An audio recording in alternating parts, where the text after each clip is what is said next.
Once again, you already know what it is, and you already know where you have reached the number one collaborative professional wrestling podcast anywhere on this planet. He is the one and only Conrad Cushman, representing everything pro wrestling.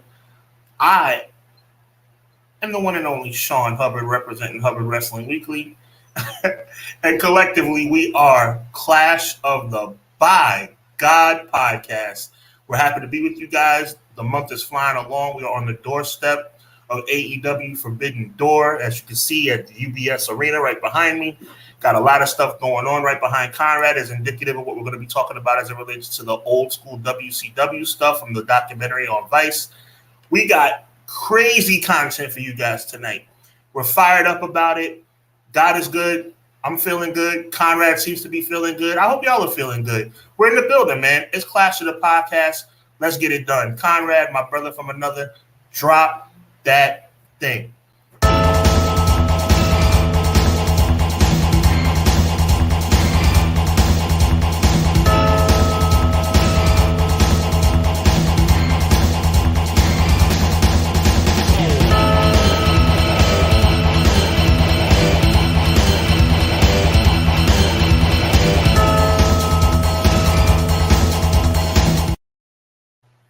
We live, baby. We live. Man, Clash of the Podcast, episode 95. Definitely going to be a big one. Listen, I'm about to tell you all the easiest ways to help us out. Number one, hit like. Number two, subscribe to both of our channels. Sean's is down below. I even fixed the Nightbot. The Nightbot one is going to pop up with the right one today. And if it doesn't, we're blaming Nightbot because I know I updated it. I went in. I checked it. He about to check me right now. I'm worried. It's like a teacher checking the homework. Nah, you got a good heart, brother. You fixed it. Thank you. We back, baby. We back. Now I can talk crazy all I want this week. Yes. Appreciate it. Like I said, like the video, subscribe to both the channels, leave a 5-star review on the audio platforms. I don't care if it's Spotify, YouTube Music, wherever you are. Leave us a 5-star review. Make sure you're checking out Hubbonomics. I'm sure Sean's going to be making a playlist of all those quick 20-minute episodes in and out, but it's good topics with in-depth thought. Yes, just sir. Enough time to get into it, man. Thank you. Sean was also he was helping out as well. He was on Narcolepsy Boy 94. Shout out to Malik, 6-pack. We see you, brother. He was over there talking a little AEW. I had to tell him, hold me down, bro. Don't let them go in there dogging, talking crazy, because sometimes people do that. But it's all love. I appreciate all of you guys who did that show. I got to check it out from the beginning. We've been busy. We stay busy over here. It's summertime. We outside, as they say. Outside. And another way to help is what Joel has done here. Super chat. Happy Monday, guys. Can't wait for Forbidden Door. Joel, we appreciate you. Thank you for the super chat. People think those super chats don't do anything. It goes a long way. It really does. I haven't seen any of the money yet, but it goes a long way, and it's much appreciated. So thank you for that. Over on Threadless, the Hub, Wrestling Weekly, Threadless, $16 t-shirts, man. We dropped the price for y'all, man. $16 t-shirts, man. Affirmations, professional wrestling sayings, the custom catchphrases that you catch right here on Clash of the Podcast. You know what that means. Yo, get you a t-shirt, man. $16. We dropped the price in half for you guys, man. So we're trying to do some big things over here. I got TeePublic as well. If you guys like some old school pro wrestling shirts, we got some video game stuff in there. We got some mixes. Shout out to Designs by Rob. Jesse from the Pro Wrestling Shoot has helped me out with a couple designs. I'm trying to think of who else. Derek even put up a design, so we'll give Derek his credit too. I know you already touched on it, but I want to say a really, really strong thank you. There have been some people that have really, I'm talking about really out of their way, been supportive of Hubbonomics. I mean, Clown, Ray, Quilly, like people have come over, Joel, like people have really checked it out and are really starting to like it, to the tune of my Ricochet episode getting 1,000 views. That's 1,000 views. That is some EPW type numbers, bro. And I know Conrad will be like, cut it out. It's the truth. Those are EPW type numbers. So thank you guys so much. The Hubbonomics thing is really popping off. And this coming Friday before SmackDown, the next episode of Hubbonomics will feature none other than the final boss, the return of The Rock. So thank you guys so much, man. Myself and Conrad are staying busy, and we appreciate you guys. We're getting there slowly but surely. Let's go down the list here. Shout out to Vinny. Happy Monday. Got a flight. The only Vinny we like. Tonight. Only Vinny we like. He's got flag football again tonight for going for my 6th interception. Okay. God bless you, man. Get your Dion on. Appreciate you, Vinny. I'm not a Dion fan. He messed up a lot of stuff for us, and he got that touchdown late in his career. So I ain't gonna say no Dion props, but you go out there and be the CB that you want to be. There you go. Quill says, Conrad, Sean, and chat. Your boy Sir Quills is back again to enjoy my 2 favorite bros, CJ and Hub, for episode 95. Here's a recent throwback for you, the Kyle Williams edition of Clash of the Podcast. Not bad. He comes in, I'm pretty sure that Raw will be another sleeper. So besides myself, who's looking forward to Game 7 of the Stanley Cup tonight? We were just talking about this.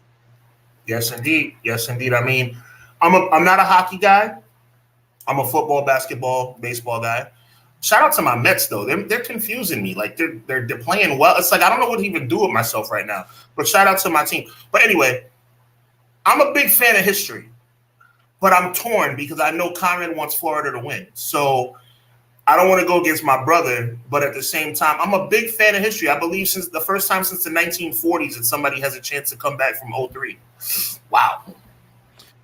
We'll see what happens tonight. I'm interested. I hope Florida gets it together, though. This is going to look like a big fumble. A collapse of all collapses, man. Yeah. Clown. Afternoon, everyone. Happy Monday. What up, Clown? Same to you, Clown. Thank you for the support, man. Appreciate you, Clown. Good dude. Who's going to get the cup? Sam Reinhart or Connor McDavid? Ooh, we'll see, man. We'll see what's going to go down with that. Hopefully, at some point during the podcast, I get to hear Conrad Shivani. You never know. You might. You might tonight. Clown says, got to go for the Canadian team. It's been too long since they've won, and Florida is shook that the Oilers were able to come back. Yeah. Yeah, you got to know that those knees are knocking, man, in the Florida locker room. Let's see here. Jocelyn on YouTube. What's good, Jocelyn? Repeat after me. Is it Naptown? Naptown. That's what she said. Yeah, Naptown. Not Indianapolis. That's too proper. We're going to talk about that in the news. Shout out to you, Jocelyn. McKinney, he said, yo, I'm here to talk wrestling with the Fire Live chat and the Rock and Sock Connection of podcast. I'll take that. Flash of the podcast. And to let y'all know, a person who never made a mistake, never tried anything new. That is true for business, especially. Yes. Let's go EPW. I appreciate that, McKinney. Ray Thompson. Ray, I know someone in your family. We won't put names out there, but I'm going to say happy birthday. A special birthday shout out from the Clash of the Podcast, Everything Pro Wrestling, Hubbard Wrestling Weekly, Ray. Happy birthday. M. Leezy Fo Sheezy. Hello. Good evening, everyone. Hope you all had a blessed weekend, and let's kick this week off right with the 2 best in our pro wrestling community. Thank you, M. Leezy. Thank you for the support for EPW on Wednesday nights. Thank you for the support on Hubbonomics. I see you in the chats every other day whenever I put them out. And, of course, thank you for being here at Clash of the Podcast. We appreciate you. Matt always is the first one to retweet, tag us in a Follow Friday. Yes. So always appreciate that. Thank you. Very much so. B-Boy Skyline, he's talking about AEW Buffalo this Wednesday. He said, will MJF talk trash about Buffalo, New York? I'm certain of it, sir. That's what people do when they come here. I'm sure we'll hear the Super Bowl joke. Someone's going to say it. Absolutely. So, har. The greatest team of all time to never win a Super Bowl, the Buffalo Bills of the 90s. I appreciate that. Thank you. The truth. Thank you. He does like Lenova's Pizza. Me and MJF had a face-off one time when he was still on the Indies before he started in AEW. People don't know that. XG Dub says, Ayo, what up? Another major supporter, man. XG Dub, I saw you, man. I saw you a couple days ago. Thank you for always being so supportive, man. It's just, you guys are awesome, man. This gathering that we have every Monday, you guys are great. Matt Lopez, Chad Gable coming back from the dead to face two monsters. You see what I'm saying? That's what I'm talking about, bro. No. I want people to vindicate It's so me and Sean. stupid. No, I want vindication. We told y'all last week about Chad Gable. You don't know what's going to happen. He might face Sami Zayn again. What happened? He got killed, figuratively. Yeah. And if he wins Money in the Bank and cashes in on this, that's still unacceptable in my opinion. Agreed. So play them games if you want to. That's just as bad as what we said with Jey Uso cashing in on the tag team championships. Don't do this, player. I promise you, don't do this. I don't trust them, and neither should you. Dougie, hey, everyone. Another Monday. He's teaching you how to Dougie, Doug. What's good, Doug? Appreciate you. This Sunday is looking stacked, not with just the match of the year contender, but with the world championship. But Bryan and Shingo Takagi, I can't wait. Darn it to heck, M. Leezy, not you, M. Leezy, but anybody who says that the AEW pay-per-views are too long, shut up. At least they are extended amounts of time. But you know something? They go 7 out of 9 bangers every pay-per-view. At least they freaking give you your money's worth. At least, and yes, I'm going to reference the same match again because it makes the most sense. At least it's not a major pay-per-view with Zoe Stark versus Rhea Ripley. I'm going to keep saying it from the mountaintops. Zoe freaking Stark at the Survivor Series. At least AEW doesn't put on that kind of garbage. Stop complaining. Jesse from the Pro Wrestler Shoot says, yo, what's good, Jesse? Jess. Oh, Jess has confirmed he will be on Hubbard Wrestling Weekly for the Money in the Bank post-game show. Money in the Bank. Shorty, what you drink. Hey, that was my jam back in the day. That was my jam. Yo, I know I didn't see what I just saw pop up on the screen. Yo, shout out to Delayed Grats. Delayed Grats is often in the on Saturdays. I listen to my boys at Grapsity, Reg and Phil, and Delayed Grats is in there, man. New to this channel, but I'm supporting with cash. Keep going hard and doing it big. Delayed Grats, I appreciate you, fam. That's very nice, man. Thank you. Thank you so much for that, man. It is good. I knew someone was going to do this too. James puts Hawk. Hi, James. What up, James? And here comes Doug. Inappropriate. I seen the video. I know what you two are doing. It's not together, so I can't say anything. Watch yourselves in there. Filthy. Is it Swerve's house or Osprey's house? Let me see here. Wellamon Production says, you still mad over Minnesota getting robbed? Heck yeah, I'm still mad about that. We're going to talk about that today, too. Mighty funny how everything was confirmed well in advance this time. You sure Vegas isn't going to take it again? You sure? All of a sudden, Royal Rumble will be in Vegas instead, and they'll give them two extra SmackDowns in Indianapolis. Oh my goodness! I'm tired of these. I'm tired of these cities getting second class treatment after somebody's major cities steal WrestleMania away. I don't care what you say, bro. I don't care if they made SummerSlam 2 nights just for the benefit of Minnesota. I don't care, bro. It's a consolation prize, my G. It's a consolation prize. They got screwed. There's no ifs, ands, or buts about it. That's all right. When they get in Sweet Saudi WrestleMania, I don't want to hear nothing. Wow, there you go. Take that money. Mm-hmm. Take that money. Easy E. Pound Town on Nightbot. E, come on, bro. Hubs, it's nice that you're home in Long Island right now, bro. Not too far from home in reality, so I'm with you, Quilly. The Strong Eye. Yes, sir.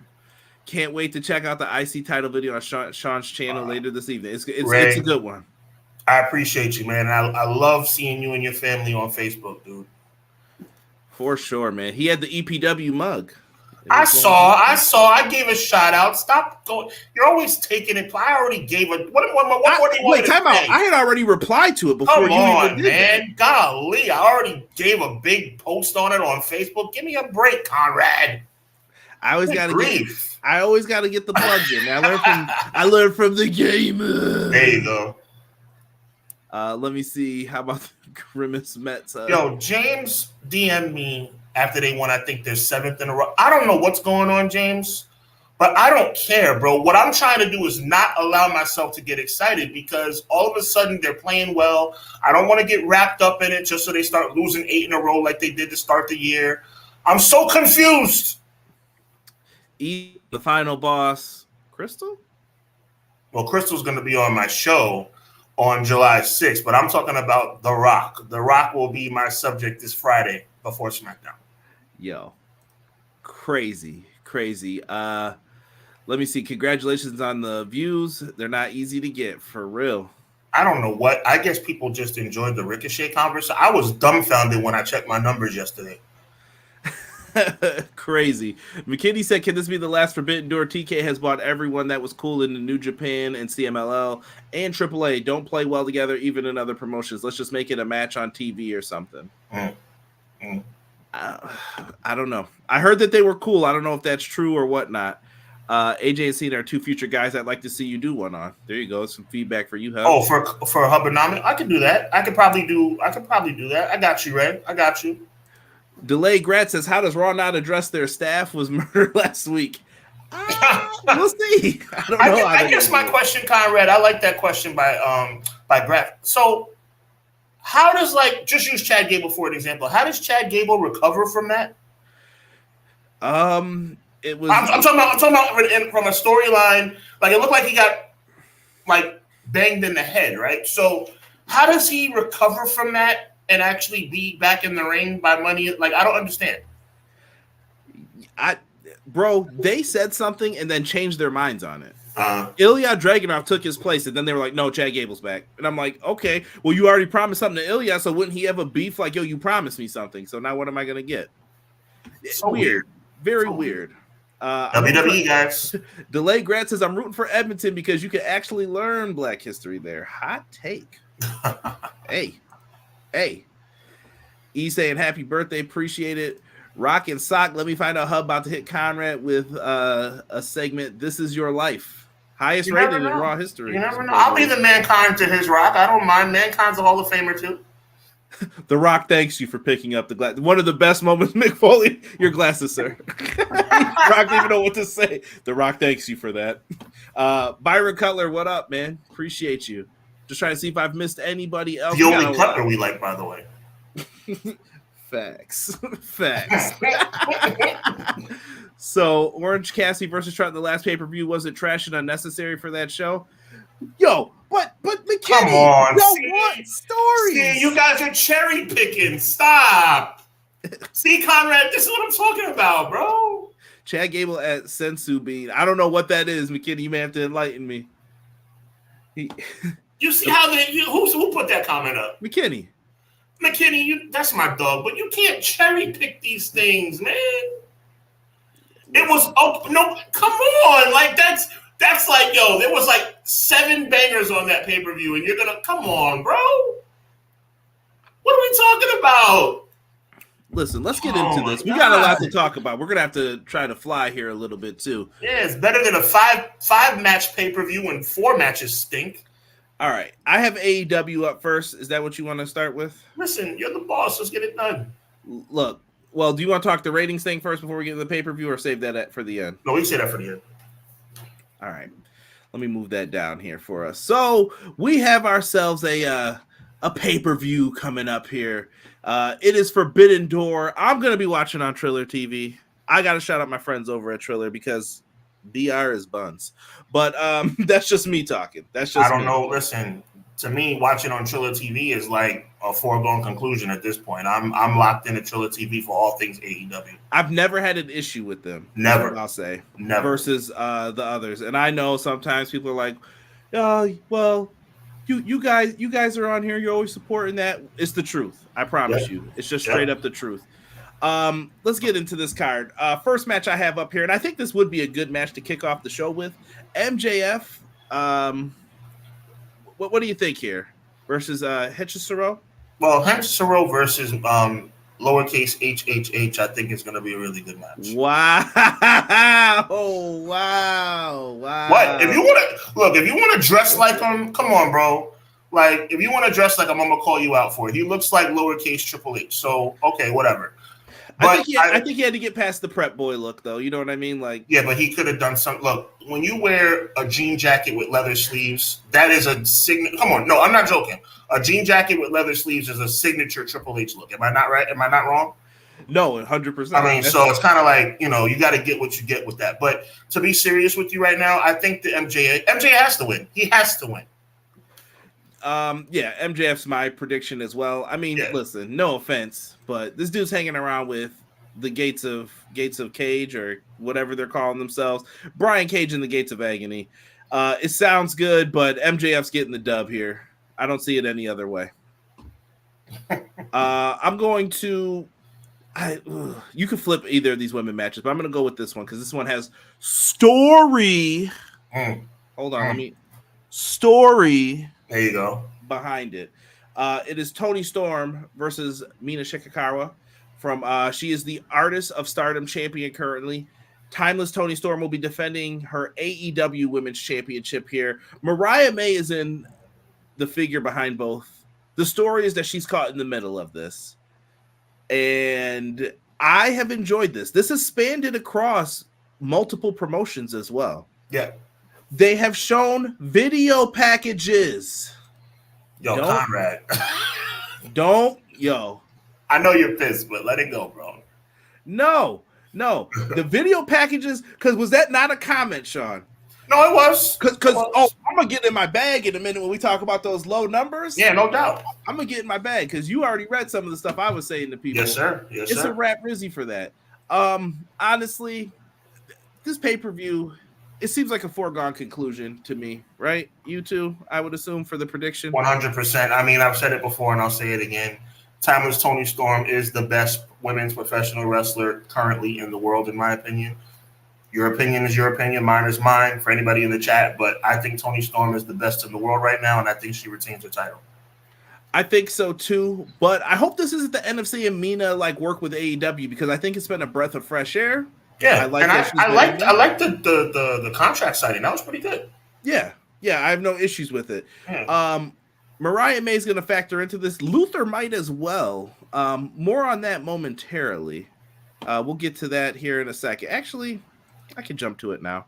Let me verify which one it is here. Here's the updated standings for the Owen Hart Cup. Too many tournaments in wrestling. Shut up. All right, so we just had King and Queen of the Ring. Shut it. And you First know they of all, put that King and Queen of the Ring was so bad it might as well not have happened. So I won't go that far. Well, I said what I said. I know. That's Sean Hubbard, where you can send all your tweets. No, put the camera back on me, bro. You always do that. Whenever I say something controversial, you can't disconnect from me, right? When I say something, either we're a team or we're not. Listen, we are a team. When you say outlandish things, I back you up. When I say outlandish things, you back me up. Was King and Queen of the Ring not a lousy pay-per-view? Who won Queen? Nia Jax won the Queen of the Ring after she nearly killed Valkyria. Yeah, that was pretty wild. She hasn't done much either since then, right? No, she hasn't. I haven't seen her. So anyway, my point is, Sean's right. Come on, man. Listen, I know I get crazy with it, but I know what I'm talking about. Let's go back to this. So Willow Nightingale has moved on and defeated Serena Deeb. Chris Statlander has defeated Nyla Rose. So the left side of the bracket has been determined. We have Deonna Purrazzo versus Hikaru Shida, which I think is low-key going to be a banger. Shida is the workhorse of this division, in my opinion. Don't ever sleep on Shida. And for anyone who cried a couple weeks ago, why did Mariah May lose to Saraya? Relax, people. Justice is coming. And Saraya kind of needed that win more, too. So Mariah May is my favorite to win this. Mariah May winning makes sense. Mariah May winning is what's best for the story that's evolving. If this were WWE, I would say you know what that means. But this is AEW, so I anticipate Mariah May to win the tournament as well. I love your call on this one. I hope they don't WWE this. That's all I'm hoping. I hope so as well. Oh, my God. Wait a minute. Is that a shirt? I hope they don't WWE this. That is getting taken down within minutes. Okay, sorry. All right. I just wanted to let you know they will be right. Okay, I'm just saying. Look, the Then Now Get It Together T-shirt is pretty popular. Yes, this is true. This is true. But see, that's the play on words. They can't own all those words. If I put on a shirt, don't WWE this, they'll probably try and cancel me. Yeah, they're coming in with the quickness. Yeah. I'm going over here. Let me see here. Hubs is MJF, the Wish version of Triple H. Come on, Deanna. I don't think it's that bad. Wait, she said I'm the MJ. Hubs is. She's asking you. Is she's MJF? Asking? Yeah, I think Deanna, you're always on the mic. Listen. You can't put on. Listen, I'm being very specific when I say this, Conrad, Deanna, everybody. It's a jean jacket with leather sleeves. Everybody knows that's Triple H 2002, bro. 2001, maybe 2001. But you know what I mean. Like, what exactly was he trying? Now, I don't know. Is he a Triple H guy? Does he like Triple H? I don't think we know the truth, really. Wow. Okay. I know he was a Punk fan as a kid, but maybe it's a smoke signals for later too. MJF has been re-signed. Do not stop falling for this. I see so many articles. MJF, why he picked AEW. He's been with AEW. Right. As soon as he did the pout walk home, I'm taking my ball. Tony was like, sign or get out. Pick. I hope that's what he said. I should say. I hope. Let me see here. Delay Grad says Hechicero was super over in CMLL, but he didn't get paired with MJF to win. That's a fact, man. That is a fact. Who gets custody of May? I expect Deanna and Mariah May to go over and face each other in the next round. That would be good, though. Mm-hmm. That would be good. Mm-hmm. Nia Jax will be facing Bayley in SummerSlam. I believe so as well. I've noticed that Nia, I think that's in response to what's been going on with Nia, and that's a good answer. I think Nia and Gunther have been both off of television, right? Yep, to protect them. Yeah. Don't want them losing before.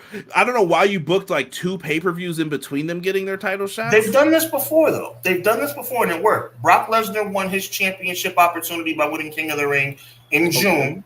Mm-hmm. And then you had the pay-per-view in July, and he got the chance to get the title in August. Right, but they switched the belt to Rock back then. One of the best triple threat matches you'll see in Vengeance, 100%. But so you don't think it's the same? No? It is, but too. Okay. Like, it's just a long time, it feels like. With 3-hour Raws, I don't know, something feels different. You might be right. Says Tony's going to mess this up. Why do you think that? I feel like people have lost hope in Tony, maybe. Maybe that'll be part of it, too. Derek in the house was I like that. I know you had to skim past it because you don't want to get canceled. I like what Deanna. Okay, mm-hmm. I like that. That was good. Deanna, I like that. I can't say it, but I like it. You could just put his initials on it. There you go. I like it. People will know. People are hyped for Raw. When y'all gonna guest on Grapsody?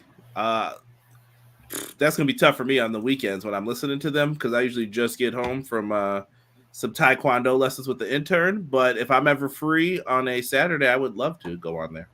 Always.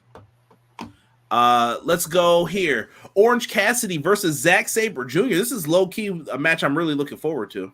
By the way, do me a quick favor, Conrad. Mm-hmm. Just skim through the first 2 matches and get back to this right quick. Literally just skim 1 second each. Match 1. Oh, sorry. Match 2. And now match. Just to bring back my original point, that's 3 bangers in a row. That's 3. We're 3 for 3 on bangers. Okay. Zack Sabre Jr. wins. But I'm just trying to make a point, Conrad. Am I wrong? So far, we're 3 matches in, and there are 3 bangers on the card. Sean, I'm not going to lie. I think this is one of the tougher matches to predict because I'm going to pick Zack Sabre Jr. as well, but I'm not confident in that pick. Really? They love Orange Cassidy, bro. And when people talk mess about Orange Cassidy, I swear to you, I feel like pulling up their YouTube right now. Orange Cassidy is in the highest videos. Orange Cassidy's number 1, and I believe number 2 is Punk, without multiple people being in them. Cosplay Kid Orange Cassidy and Orange Cassidy are the top ones, and then CM Punk. Bro, don't at me with this mess that Orange Cassidy ain't a draw. Maybe he's not as much now. Maybe you could pull that data up, but Orange Cassidy is popular in AEW. He is. It worked. Yes. I don't think he needs to win here, though. I don't know if you feel Orange Cassidy fatigue? I think the match will be indicative of the fact it's no fatigue, but I think that Zack Sabre Jr. is going to get the win because it just makes sense to me that Zack Sabre Jr. will find a way to come out on top in a match of these two grapplers. I just don't see Orange coming out on top. But you're right; it could go either way. I'm picking Zack Sabre Jr. just because I have a hunch. Yeah, Matt's agreeing with us, and Quills. Let me see here. This could be a sleeper match for the night. ZSJ will beat OC, but if OC does beat ZSJ, I wouldn't be surprised. See, interesting. I put a question in the chat for everybody. I just want to see how you guys are feeling. I'll put those comments up.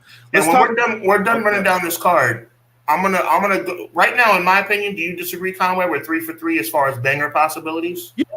Okay, so that's 3 for 3, and you're about to pull up the ladder match graphic. That's for certain a 4 for 4. So we're gonna revisit this at the end, and we're gonna see, even though this pay-per-view is gonna go 4.5 hours, if it's not gonna give you your money's worth. Listen, we got a ladder match to determine the new TNT championship, or champion, excuse me. And in this match, we got Dante Martin. Dante, please do not mess up your ankle. I watched that ROH pay-per-view, and I can never forget what I saw that night. Ugh. That was very, very upsetting, yes. Mark Briscoe's in this, representing Ring of Honor. You got Konosuke Takeshita, who I kind of want him to win, but I don't think that's going to happen. Jack Perry, I think he's the odds-on favorite, but I do like Leo Rush being in here. I do too. And then we still got one more person, or a mystery person. Yeah, I don't know what they're going to do. Person's coming. I have to admit, Perry's starting to grow on me a little bit. Really? Outside the ring, we're not talking about outside the ring. We're talking about the manipulation of that situation being cultivated into a storyline, right? Okay? Matt Hardy, Edge, whatever you want to call it. Manipulation of real-life situations into storylines. And I like what they're doing with Jack Perry. I'm not going to cap, bro. And I think he wins. I really do. I think he wins. Yeah. I just think it's foolish to go against him. I'm not saying I'm happy with that, but you gotta get some more steam onto the Elite storyline. This is going to be a thing, especially in July for the Blood and Guts match. Oh, by the way, big shout out, my guy Derek. I see you, brother. Oh yeah, we see you, D. Let me see here. Cray in the chat. He's on Twitch watching us. Appreciate you. He said, I think Jericho could put a smell on Cassidy with the orange juice match. I'm not a fan because of that. Ooh. Couple years ago, but I hear you. TNT ladder match, more than likely this will go to Jack Perry. Yep. Okay. Orange is a great mid-card wrestler, but with his current gimmick, I'd buy Danhausen being the world champion before him. Where is Danhausen? I don't know where he's at. Let me see here. And E and McKinney are having a convo here back and forth. New Japan. This is ridiculous. This is ridiculous, Conrad. Brother. What's wrong? 5 for 5, bro. I am so sick and tired of this. AEW pay-per-views are so long. It's too long. Who freaking cares, man? Look at this card, bro. Look at this freaking card. This is crazy. This is not going to be a top 5 pay-per-view, bro. This match is going to be this is crazy. This match is in the middle of the card, and this main evented a New Japan show in Chicago. I just want to let people know that. Joel's saying it's going to go till 12. I don't care if it goes to 1 o'clock, bro. If you go to sleep and watch it the next day on Triller on demand, if you got to go to sleep, but stop freaking complaining. Yo, I'm serious, bro. I'm almost as passionate about this, Conrad, as I am about Jey Uso. Maybe even more so. I am so sick of wrestling fans complaining about pay-per-views being too long when it's this kind of caliber of card. What do you have to complain about? This is what I like to call a no bathroom break pay-per-view. A no bathroom break pay-per-view. Well, now WWE just put on an event where there were 5 matches and 3 of them were hot garbage. And you complain about a pay-per-view being 10 matches long when there are 10 amazing matches on paper. What are we doing, Con? And I really want you to answer this, Conrad. What are we doing? What are we doing? Are we really complaining because this awesome pay-per-view is going on too long? Is that what it's come to? We just have to find something to complain about. So when they put on 10 matches, I don't know what the number is. I'll just say 10 for the sake of argument. 10 matches that are going to be bangers. You're going to come. Oh, let's figure out something to come. Oh, you know what? It's too late in the evening. Why does it have to go too long? I mean, you want to talk about like picking for straws. Give me a break. I've always stood on this point with it.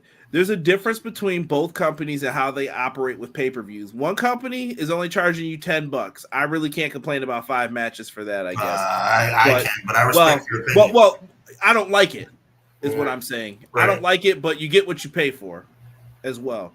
With this, I think they're trying to give you top tier quality. Like they're like, no, I want you guys to know that this is going to be really good. I want you to enjoy this. I want you to have fun with this. Please check it out. It's going to be good. I get it. So, but I'm more on your side with the argument of, there's no beat in this. What do you think here, though? Is it time for Moxley to drop the New Japan title? I know people aren't like as invested, it seems like, lately in the New Japan world. I think the IWGP World Champion, and I mean this with so much respect, it pains me to say this. I think it's taken a back seat as it relates to the importance of it. With all the departures from New Japan, I mean Moxley's a legitimate champion, we know that, but I think the title changes hands on June 30th for that reason. I think that if there's going to be a title change on this night, I think it'll be this. Interesting. I'm not mad at it. I think Naito takes it back. I feel like you got to put some New Japan guys over on this too, just to spruce it up a little bit, you know? Yeah, I feel you. I wouldn't be mad at it if they end up doing that. Let me see here. Wait a minute. We're going back to this. Truly short form video app like TikTok. MJF versus Hechicero is 5 stars. That's hot garbage. Wow. Have you ever seen Hechicero wrestle? Yo, yeah, he's nice, bro. He just had a great match. I don't know what you're talking about, dude. Like that's whoa. Okay. Yeah, he just had a great match with Zack Sabre Jr. Actually, I just watched like half of it on Twitter. Somebody posted it. I was like, that was great. Hot garbage in what respect? Are you saying it's a poorly booked match? Or you think they're not going to deliver? Because this match is definitely going to deliver 100%. Right. Quill says it makes sense if Naito dethrones Mox. Let me see here. Shout out to E. I see E say Black Wrestling Podcast hosts got to stick together. Yo, check your chat, bro. There was something on IG said pick the belt that Jey Uso could win. That's for Hubs. You preach a Hub. I want my money's worth. See, I agree. Thank you, bro. When you pay it, you want it. OC is that dude. Them haters can. No, I ain't repeating that. Delayed grass. Naito should win. Naito should get it back. Mm-hmm. Joel, international talent isn't automatically lesser if you don't know him. It's streaming versus traditional pay-per-view. Got to remember when WWE was on pay-per-view, they had long nights too. As soon as AEW hits a streaming service, it'll tone that down, in my opinion. No, I feel you on that. I'm talking about. We're obviously they have a little bit more of a time frame. You're right. When they start streaming, it'll definitely dial down. But what I mean is, WWE dialed way down. Way down. You cut your match card in half, brother. Yeah, they didn't cut off 1 or 2. Conrad, keep going, bro. Yeah. No, and I see people, yay, 5 matches, and I'm like, no. What are you happy about, bro? Well, here's how I view it. How do you feel if you're Ricochet? Just pretend you're the dude who doesn't get put on these. How do you feel if you're Ivar? What are you doing every Monday night? Are you getting people over? Does he not see value in you? Is he telling you he sees value in you and you're helping with the brand of the television deals? Like, if you're not on those pay-per-views, bro, you should think more of yourself. That's all I'm saying. You should definitely feel like I should be in that spot. Thank you, All Elite Wrestling. To your point, Conrad, thank you, All Elite Wrestling, for the fact that you recognize you are charging us $49.95, $99, whatever it may be, $30, whatever. I don't know the exact number, right? But charging us grocery money, but at least giving us a pay-per-view where we're like, wow, I'm glad I spent my money. And you got to remember, see, this is one thing I want to bring up, Conrad. This is very important, bro. Some people still order WWE pay-per-views the traditional way. It's like, when did we start for now? I know probably more people are on the subscribe service. Okay. But WWE, I have Optimum. I go on my television, I click pay-per-view. I can order the WWE pay-per-views on traditional pay-per-view outlets. What's the price? Let me go right now. I'm curious. Because Money in the Bank should be available. By the way, won't be ordering that on my cable service at all. You know what? We're going to do this right now because I got my TV on to the pregame show for the Stanley Cup Final pay-per-view. Ooh. Next pay-per-view coming. Sorry, bear with me. One more second. It's not going to take too much longer. Pay-per-view upcoming. Your boy Matt Lopez said 5-card show is a glorified Saturday's night main event. $49.99. $49.99 for Money in the Bank. Bugging. If someone orders that, you are bugging. Now, Money in the Bank. Now, this is going to prove right now, Conrad, that I'm trying to be fair. You ready for this, Conrad? You're going to be surprised. I'm going to try and be fair. Money in the Bank has become a top 5 pay-per-view. Okay? No argument there as it relates to importance in the company. But you know what wasn't a top 5 pay-per-view? King and Queen of the Ring. King and Queen of the Ring on pay-per-view outlets cost $49.99. So let's bring it back, bro. Let's bring it back. WWE, at least some people are still ordering it the traditional way. Now, my question to you is, if you paid $49.99 for King and Queen of the Ring, did you feel like you got your money's worth? Wouldn't be me.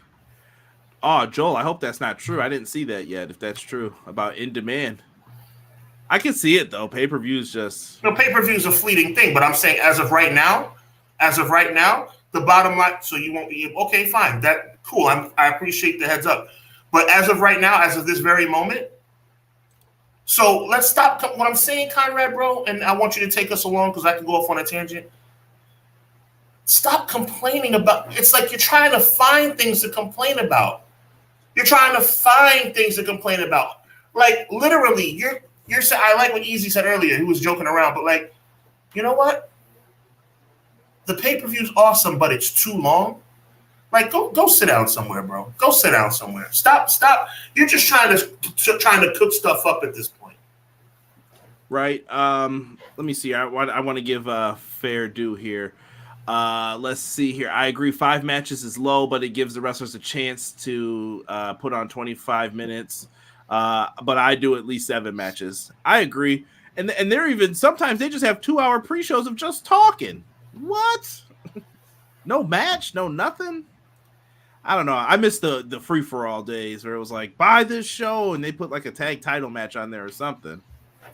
By the way, we haven't seen those titles, I don't think, on any of these pay-per-views in a while. Don't get me started. All right. Sorry. That's good. And this pay-per-view is available on US, as Joel is pointing out, though, for those who want to order. And it'll be $49.99. Well spent, bro. Well spent. Forbidden Door is worth $50. And if you don't think so, you're just being a hater. Yeah, BJ, appreciate you, bro. And I'm looking forward to the comments. Just wanted to shout you out while you were in here. Let's get to... We have an Owen Hart Cup match. Let's pull this up real quick, Sean. This is interesting as well. There was a lot of... we'll say crying, for lack of better terms, because I went off a little bit on some of this. We have a match on the show, Bryan Danielson versus Shingo Takagi. I thought they've given a good background to this. Claudio Castagnoli versus Pac. We're going to get to that, too, for what happened with that. Pac has moved on to the next round. Wednesday, I'm going to be seeing Rey Fenix versus Jay White, but we got Jeff Jarrett versus a wild card here. And I thought the talk would be, there's a wild card in this. Who could it be? You know what the talk was? Why is Jeff Jarrett in this? And it made me so flippin' mad, dude. How dare you say that to Jeff Jarrett? It's very upsetting. How dare you? And listen, Sean, I'm gonna let you cook, Conrad. Go ahead. Yo, how dare you say that to someone who was actually friends with Owen Hart? You got some gall to go up and talk to someone like that. Yep. And I haven't even watched the full 9-minute video package yet because I'm probably sure that the waterworks will start kicking in. Jeff Jarrett was telling the truth. I watched those pay-per-views back in the day. Over the Edge, I want you to go back at some point this week if you didn't like the Jeff Jarrett thing. And I want you to watch as Jeff Jarrett and Deborah had to go out there and perform right after. Jeff Jarrett has tears in his eyes. You're like, go wrestle. How could you do that to him? He felt awful. You know what he did?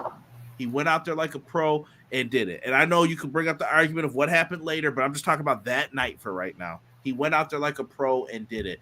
Anyone who has an issue with Jeff Jarrett being in this match, kiss my grits. Period. I'm done. I'm not playing these games. Stop hating for the sake of hating. And these are some of the big YouTube accounts. And I'm looking at you, dog. You are hating to hate on some of this stuff. And that's what it is. And I don't care who you are. I don't care how many subs you got. You've only got this many subs. I don't care. I know when you come here, you're getting a quality show that's our actual thoughts, not something that's programmed, not something that's being told to us to feed to you. This is real. So stop that garbage right now. Done. Rant over. I appreciate that. That's real talk. I love what Deanna had to say, amongst other comments. But Deanna was like, I'm not a big Jeff Jarrett fan, but he has my respect and he deserves to be in the tournament more than others. I mean, it's not even a question, bro. Like, when Jeff Jarrett was announced to be in the tournament, the first thought I had was, obviously. But you're right. People are just cherry picking on, why is Jeff Jarrett in the tournament? Do you do your homework? Do you understand the relationship? It's ridiculous, bro. It's ridiculous. It is, man. It is. And I appreciate everybody yelling Sean when Sean was going off, telling him preach. It's the year of the dragon, but Peck, could he be the Dragon Slayer? We're going to get into it. Shingo Takagi, Bryan Danielson. Sean, is Danielson the favorite to win this, man? It's Dragon versus Dragon. I like that, too. 6 for 6. Bangers.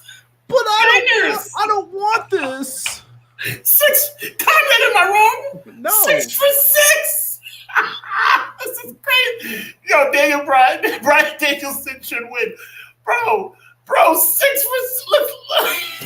Yo, this is ridiculous. Conrad, look at me, Conrad. Look at me. 6 for 6, Conrad. Bro, it's going to get worse as we finish this. It's going to get worse. Bro, look at this, though. If Danielson wins, Danielson and Pac, Ray Phoenix, Jay White, and we still don't know who that wild card is. People are already trying to predict. I don't know. It could be MJF. It could be Will Ospreay. It could be Coco Beware. I don't know who's going to be in this. I don't know who's got that spot, and I got that from E, so we'll credit him half points for that joke. Wow. But it could be anybody, bro. We don't know. We don't know what's going to happen for it. I like it. Let me see here. Owen's blood. Oh, my goodness. Yeah. I don't even want to bring that up. Yeah. I love Owen Hart, man. Owen Hart was one of my favorite wrestlers in the New Generation era, and it's always good to see. I like that he's being honored now. May I say something to Dr. Hart right quick? Go ahead. God willing, if she ever sees this. To Dr. I want to make sure I get this right. What's Dr. Hart's first name? Martha. Dr. Martha Hart. First of all, our love and respect for you and your family. Owen Hart should be in the WWE Hall of Fame. And I want to say I understand why you, Dr. Hart, would have reservations about that. I'm not going to tell you what to do. I know Conrad's face is like, Sean, don't say the wrong thing. I got you, bro. But I just pray that somehow Dr. Hart and World Wrestling Entertainment can find a way to get this guy into the Hall of Fame. That's all I can say at this point, because as much as I understand Martha Hart's feelings more than you could ever know. It's heartbreaking. It probably feels as bad today as it did 25 years ago. I just pray to God. I mean, this is from the heart, Conrad. You know me. I just pray to God somehow they can come to some common ground so that she can feel comfortable with him being in the Hall of Fame. Because Owen Hart was so freaking good. Like, it's heartbreaking. But at the same time, I understand why she wouldn't want that. I get it. I do get it. I never did not get it. I've always gotten it. Why she was hesitant to have him in the Hall of Fame. I get it. It's just, and Conrad, let me know what you think. Like, do you think we should just Do you think we should just like try and just make it happen just out of the respect of how amazing he was, or do you think she continue to stand her ground? No, I think Martha's going to stand her ground, and I feel like as a fan, I'm just going to respect that.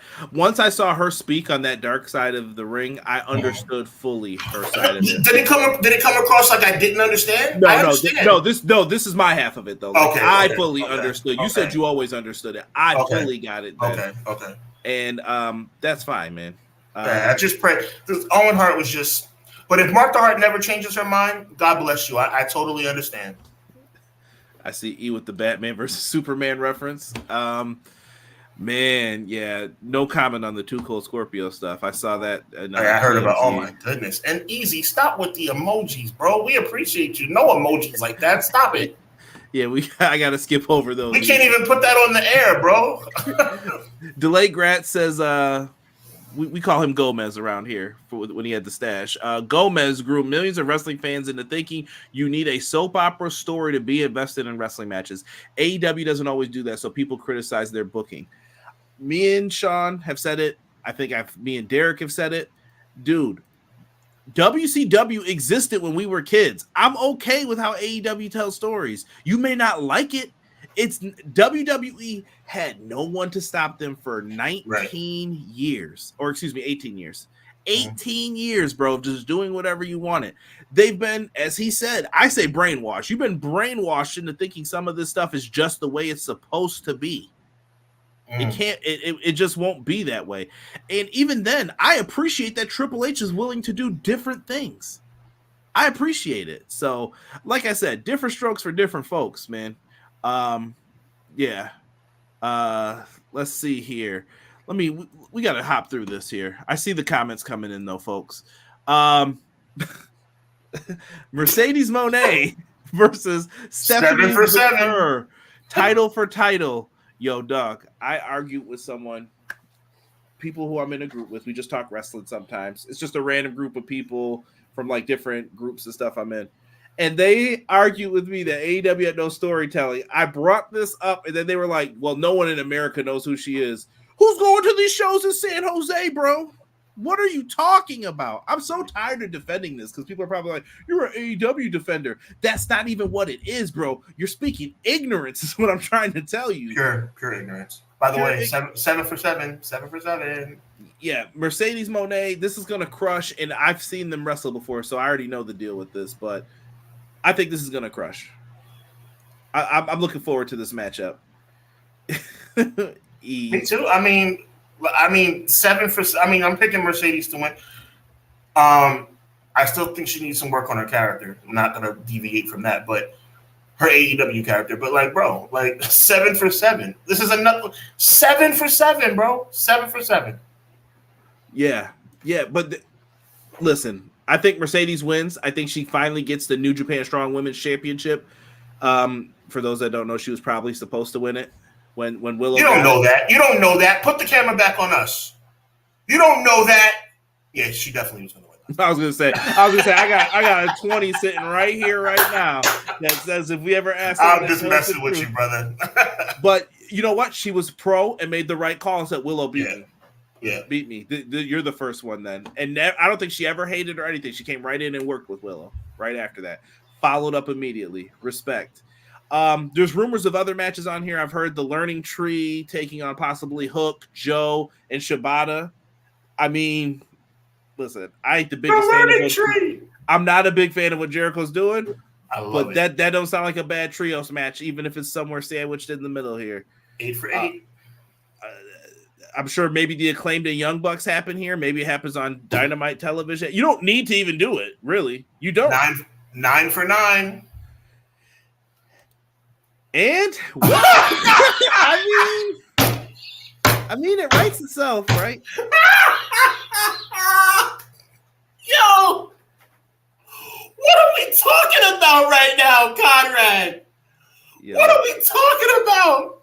I don't care if this match started at midnight. What are you, bro? I'm done. I can't do this. This match is going to be nasty, bro. Nasty. And I mean that in a good way. Bro, I can't wait. Sean, here's the real question, bro. I can't do this. Your prediction, though. You said Will Ospreay, best wrestler in the world. I've said the same thing. What do you do in this matchup? This is tough, man. We thought this was the all. Look, I'll show y'all. I got the graphics, bro. I had the sample graphics ready. We thought this was going to be the match. What do they do here? How do they pull this off? I think the man that I have proclaimed, and I love Swerve Strickland, you know that.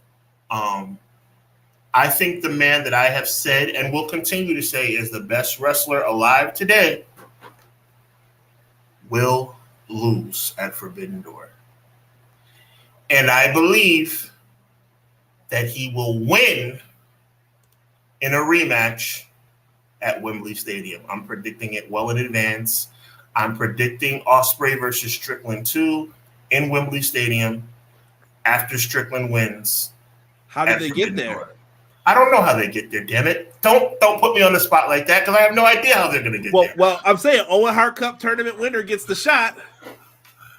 I told you. Wait. Did they? Okay, you know what? Because I might have to amend what I said. They said that they definitely get the shot at Wembley Stadium. Both people who win this tournament will get world title shots. Well, thank you for correcting me. Then I appreciate that. If both automatically get the shot, I thought they got the shot. I didn't know they got the shot at Wembley. Okay, cool. So that prediction probably is not going to work out for me. I definitely think Strickland wins. How Ospreay gets back to the main event, he probably won't then. So, but my prediction is that Strickland finds a way to win. Man, is it I can see MJF versus Ospreay to try to get back into it. I can see Swerve and Danielson at All In. I'm taking Swerve to win. I'm taking Swerve. I don't know why. I just got a feeling Swerve wins. Will's got too much stuff going against him. The bump into MJF, Don Callis family, him not doing that tiger driver when Don tells him. Don's got to be getting sick of it. So he's getting sick of it to the point where he helps Swerve Strickland win. The problem, I just don't want Swerve to lose his popularity because of interference with Will Ospreay. I don't want people to start booing Swerve Strickland. He could beat him straight up too. I don't think it's not believable if he beats him. Well, I'm saying that's what I'm saying. I think in Long Island on Sunday night that Will Ospreay, the guy who I say is the best wrestler alive today, is going to take his first loss in AEW. Okay. I'm very wrong about the rematch part because you corrected me. The Owen Hart winners are going to get the title shots at Wembley. But like you said, Will Ospreay or MJF could assert themselves. We don't know when they're doing that Jeff Jarrett match. It's not on my show, so that's true. But I appreciate you putting me on because I did not. I thought they got title shots. I didn't know it would be at Wembley. Yeah, so it's going to be interesting. I said I can even envision a 4-way where you find a way to just cause so much chaos and havoc that we need multiple people to do this. And how awesome is it that we have a world title match on a wrestling show that we don't know who's actually going to win before the match is even announced? That is a good thing, though. It's good to have scenarios where you could go back and forth in it. This was much better than when we were dealing with the Devil storyline. I'm clearly being very sarcastic. Okay, sorry. WWE, when Logan Paul's music hit at King and Queen of the Ring before, like on SmackDown. Let me ask you a question, Conrad. Let me ask you a question. Let me put you on the spot. When Nick Aldis chat, and I want you to give me your answer to this as well, whether it was the next day, the night of the pay-per-view, whatever the case may be. Nick Aldis and Cody Rhodes are in the ring, and Nick Aldis says that Cody's next challenger is going to make his appearance right here and now. From the time you heard Logan Paul's music hit on that night on SmackDown to signify he'd be challenging for the title, how quickly from that music hitting did you know that Cody would retain the title? The moment I knew who it was. I was actually making dinner at that time. I remember where I was actually. So literally, when Nick Aldis points his hand to the entranceway and Logan Paul's music hits, within the first stanza of his music, you knew that Logan Paul was going to lose. Yes, but I didn't. So I didn't think it would be a bad match, but I was like, he's not winning this. There's no way. Now, fast forward to Forbidden Door. You have two top profile guys going for the biggest title in the company, and we have no idea who's going to win. My question, what's better television?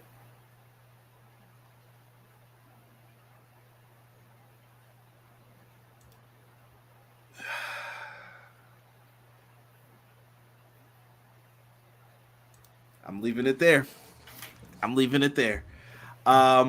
Man, we got some good comments popping up, man. I really kind of want to go through all these. Delay Grass, I'm just putting a thing out there. You could do this if you wanted to. If you wanted to run it back, you could switch it and flip it and do something else. Like I said, they've got a lot of time to do it. Amazing card, but where's the story? Too many tourneys. Here we go, not cinema. I know. I saw someone saying that Chad Gable's eyes told the story. Let's run through this real quick before we get to the WWE portion. Yep. AEW record low ratings. I'm sure you saw like a million different pictures like this, or with Tony Khan with the clown face and the down arrows and all that for the YouTube algorithm. They got 502. First off, I'm disappointed in hearing a lot of people talk about Juneteenth who probably don't even know what Juneteenth was for. There you go. I'm talking about a lot of big heads that are in the wrestling world. There you go. These might be the same people who didn't know what it was when Cody got invited to the cookout. Mm-hmm. And they were like, they must have a cookout at NXT. And I was like, shut up. Just shut up. Freaking morons. Yo, so they got a record low rating. Is it disappointing? Like, Sean, what is your thought on the overall like state, the view of AEW right now? Just your piece on it. For the sake of you being the executive producer of the show, I'm going to show you so much respect, and I'm going to keep this to 30 seconds or less. It's devastating to me, Conrad. It breaks my heart, and I mean that with all sincerity. AEW is quality TV, and for whatever reason, people are not watching, and I cannot understand it to save my life. I'm done. That's it. Yeah, no, it's... Is it as good as it was? Do you think they've lost a step since 19, 20, 21? Like, I mean, they may have lost a step, but it's still quality TV. And anybody who says it's not is ridiculous. AEW puts on a quality show. I'd say out of 4 shows in a month, average, obviously 4 Wednesdays in a month, I think they put on 3 out of 4 good Wednesdays every month. And do you think WWE puts on 3 out of 4 good Raws or 3 out of 4 good SmackDowns? I don't.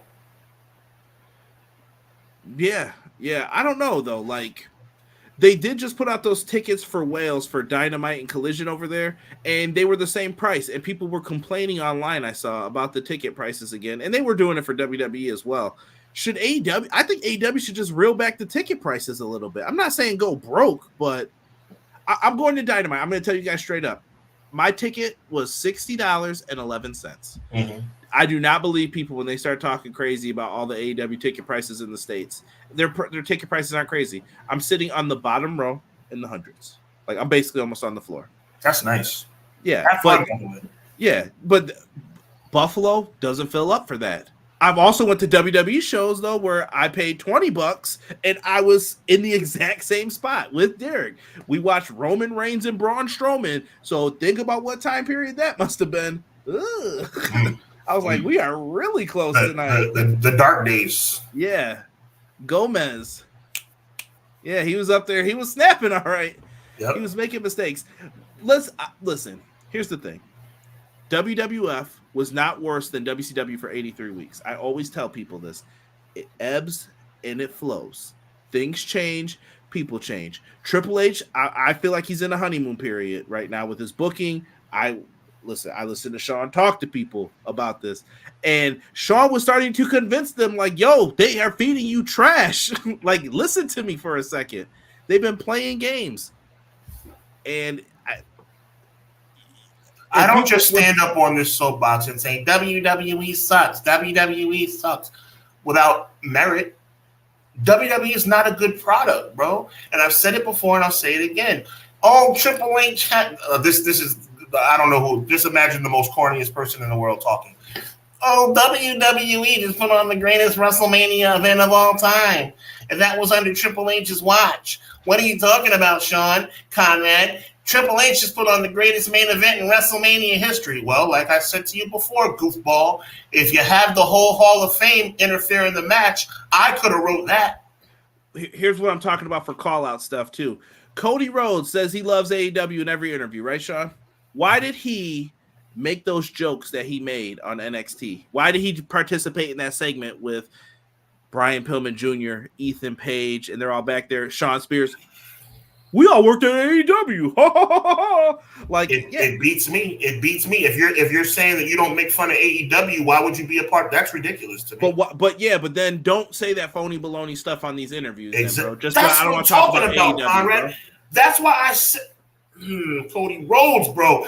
This is why I say Cody Rhodes is not the squeaky clean guy that he claims to be, bro. Yo, don't tell me he doesn't make fun of AEW. He does. Here's the other lies. TNA is working with NXT, right? Joe Hendry, the demo god, he did all this. Joe Hendry was in a battle royal for 15 seconds, and everybody knew his name. Yo, no video package? None of that. I told you that video package was going to come back up. No video package. You just knew who he was. Joe Hendry's been around for years, bro. He was in What Culture Pro Wrestling doing the exact same gimmick. He was in Impact Wrestling doing the exact same gimmick. Joe Hendry's been around. You could have been found who this person was. Jordan Grace, listen, if I'm WWE, I want those people. I'm taking those people. The moment I can, I would do that. What does TNA got in return? This is the person in the relationship that's just happy to be there. I'm going to keep saying it. Like, you ever had a friend who like dated up a little bit and it was like, I'm just happy to be here. I don't care if she's like talking to other guys. It's okay. If World Wrestling Entertainment wanted to make this a relationship that was beneficial to both parties, Roxanne would have lost that title at that pay-per-view. Period.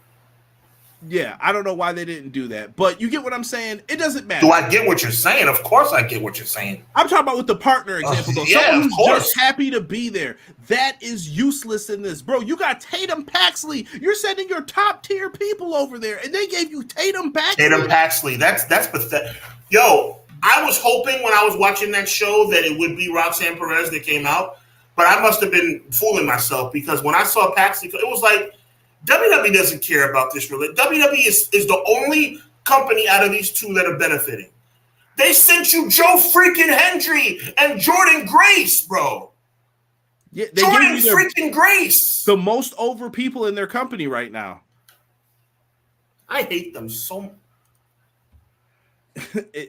It's frustrating, bro. They are so freaking selfish. I want y'all to know why Derek put this in the chat. This is definitely a quote every week when we're watching like wrestling together. I'm like, man, Raw, I'm cleaning up my kitchen and stuff. Then he'll be like, yo, bro, I'll come and sit back down. Yo, you know it's only 9:30, right? And I'll be like, dude, stop talking right now. It's only 9:30, bro. And you're right, Deanna, and Kazarian too, bro. Yo, what up, T Ferg? And I saw John G joined us as well, man. What's good, man? Appreciate John you guys. G, Taz, what up, though? Yo, T Ferg, appreciate you. Oh, and Kaz was there, yes. Oh, the same Frankie Kazarian y'all didn't remember from Velocity back in the day? Get out of here, man. All I'm saying is be real. If you're a fan of wrestling, just be real with it. Don't start that, I don't know who it is. Let's get into WWE, bro. We got a lot to talk about with this. We're going to try and go speed through this. Here was the end of Raw last week, Sean. We had the Wyatt 6. I'm a horror film fan, so I like this. This was well done. I do have reserve. Where do you go from here? What do you do? I think Delayed Grass mentioned, are you going to address the whole roster and like how everybody got messed up backstage? Is this a dream? How do you put this? What did you think of this? I thought it was great, but I also think that they left kind of like a window open to be like, what do we do now? I mean, they did kind of murk everybody on like that was listed, right? So, only person I'm not going to cap. Like, the only person I saw definitively, like with my naked eyes, was Chad Gable. My question is like, just to use Chad Gable as an example. So, how does Chad Gable recover? But that's kind of picking for straws. I'm not going to do that. I thought the debut was great. Thought it was kind of like long overdue. I mean, it's been a long time, but they got it right, but now we got to see what happens next. WWE does one thing that I will say they do better than anyone else. They can build hype for stuff very well, and that's one thing that I would love for other companies and places to get from them. Build the hype. Now, sometimes it takes too long. We've talked about striking when the iron's hot. Don't wait too long, but they are good at getting people hyped up. Listen, I told you this, and I'll say this every time. For wrestling fans, I don't know who this person is. Y'all are FBI detectives when it comes to these Bray Wyatt videos. Y'all knew everything. I saw longitude and latitude coordinates. Bruh, listen, this ain't global, and I don't have an atlas near me. All right? I don't know how you guys figure this stuff out, but you are super invested in this. Hats off to you. But don't tell me that you can't act like you don't care about something. Right. It's there for it. That package is amazing to watch. I do wonder where it goes. Yeah. Who did WWE send to All Japan which offended them, which offered them Regal? They're going to bury everyone. Jeez Louise. The Wyatt Six, by the way, I think that's how they're spelling it. I gotta see. They said Wyatt's too on SmackDown. Also took out your entire production crew, security, and everybody in Gorilla, not just the wrestlers. SmackDown had extra security. Nick Aldis tried to save them. Everyone, how's everyone doing? Almanac. I don't know about the Wyatt Six debut. Looked dark. I had to turn up the brightness. Yeah, I don't think they wanted you to figure who everyone was. You could probably guess. I mean, literally the only person I saw was Chad. Did you figure anybody else besides Chad Gable? I thought maybe I saw Carmelo Hayes. No, they said that those were all extras, I believe. I think someone debunked that because people were saying, like, I saw Braun, I saw Chad Gable, Carmelo Hayes. I think I saw Braun Strowman's name, and they were like, no, those were all just extra people that look similar. Let's go to SmackDown. Hey, how you doing, Phil? Starting to love this guy. Hashtag what draft? Yep, that's right. That's right. I got it finally. So the draft means nothing, right? Right? Except I guess in Chicago, maybe for now. Drew McIntyre beat this person within an inch. As soon as he said, I'll see you guys in Chicago, I'm gonna update you on my future. I'm like, no, you're not. No, you're not. He had the jelly donut smeared all over his face, coming from the top of his head. Drew carried him and put a beat down on him and said he'll be at Raw. Even though he quit, he made every show. This storyline I am invested in. I hope this is the main event of SummerSlam. I'm in. I'm invested. This is well done. I don't like WWE. In case you didn't realize. I know that's kind of a well-kept secret that I have a problem with WWE. CM Punk and Drew McIntyre is good TV. I'm starting to really get in. I can't believe I'm saying this because I'm really, and shout out to CM Punk. CM Punk is injured, ladies and gentlemen. Injured. And still making major impacts in the storylines. Yo, Seth Rollins came back, bro. I forgot to even put that in there. Rollins came back. He's challenging for the title at Money in the Bank. I'm not going to say a lot except the fact when it comes to Drew and CM Punk have turned themselves into must-see TV. I can't believe – I didn't think I'd be invested, but I am invested. I told people, though, I've always believed in Drew. Drew McIntyre, I think, is really, really – I believe in Drew when he's working with CM Punk.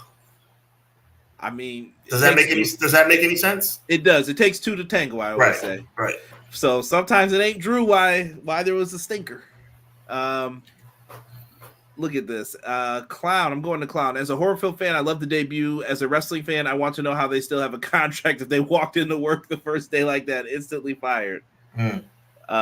Quills wants to remind everyone, WWE does not care about you. They don't, Quilly. My favorite thing that somebody put online is said CM Punk was looking at a phone and it said a text message from Bo Diddley. Don't show up to Raw. Do whatever you're going to do on SmackDown. I've always liked you. You treated me well. Now, a quick question for you, Conrad. I want your insight on this. Now, they're called the Wyatt Six, SICK. But it's a play on words, obviously. I didn't see 6 people. So there's 2 things I think you can go with that. Either Alexa Bliss could be number 6, or Bray Spirit is number 6. So that way Bray's always in it. You know what? He's always involved. And that would be cool. And okay, they might have to explain that though. They still got time. Okay. Now, see, I'm being fair. Don't be. You are. Okay, you got time. I'm interested to see where this goes. Fair enough. Deanna said, I love the CM Punk thing. We got a Heyman moment. Yeah, Paul Heyman begging for Paul, what did you want to ask me? Take me with you. With his eyes watering like he's scared for his life. Heyman's trying to carry this, bro. Don't be surprised when all this stuff all these hens come home to roost. Don't be surprised. Look, I said this before. I'm going to say it again. Paul Heyman's the type of guy that if you start to like him, he's going to go back into his bag and he's going to say, how do I get them to not like me again? Right now, Paul Heyman's getting a few too many cheers, a few too many Paul Heyman guy signs, a few too many, people feeling sorry for him. Don't be surprised if Paul Heyman is strongly with Solo Sikoa and we just don't know it. This is true.